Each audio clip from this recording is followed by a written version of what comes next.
এবার জানাবো দেশের জ্বালানি তেলের পরিস্থিতি। ফের চাপ বেড়েছে ফিলিং স্টেশনগুলোতে, দীর্ঘ হয়ে উঠছে যানবাহনের লাইন।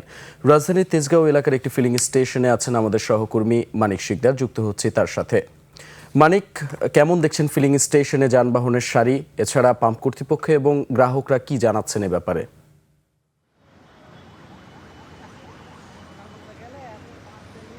দীপু, আপনি জানেন যে মধ্যপ্রাচ্যের যে যুদ্ধ পরিস্থিতি এবং সেটাকেই আসলে কেন্দ্র করে যে তেলের সংকটটা তৈরি হয়েছে, সেই সংকটের ঝাঁজ এসে কিন্তু লেগেছে বাংলাদেশেও।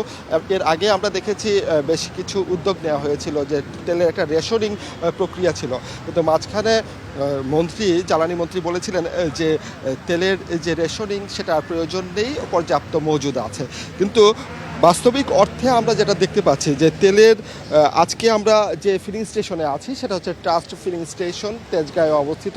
এখানে আমরা দেখতে পেয়েছি প্রায় 1.5 কিলোমিটারেরও বেশি কিন্তু যানবাহন এবং মোটরসাইকেলের যে সারি সেটা কিন্তু ছাড়িয়ে গেছে। যারা বিশেষ করে রাইড শেয়ার করছেন বা মোটরসাইকেলের যারা চালক, তারা বলছেন যে সকাল 8টা থেকে তারা অনেকেই অপেক্ষা করছেন, কেউ কেউ 9টা 10টা, অর্থাৎ এই যে এখানে দিনের একটা বড় অংশ কিন্তু কাটিয়ে দিচ্ছেন এই তেলের লাইনে এসে দাঁড়িয়ে। আমরা ফিলিং স্টেশনে যারা কর্মরত যারা আছেন তাদের সাথেও কথা বলেছি। তারা যেটা বলছেন যে তাদের চাহিদা বর্তমানে প্রায় 20 থেকে 25 হাজার লিটার চাহিদা রয়েছে, কিন্তু তারা ডিপো থেকে পাচ্ছেন মাত্র 8,000 লিটার বা 9,000 লিটার। এই 9,000 লিটার দিয়ে আসলে যে চাহিদা পূরণ করা আসলে যাচ্ছে না।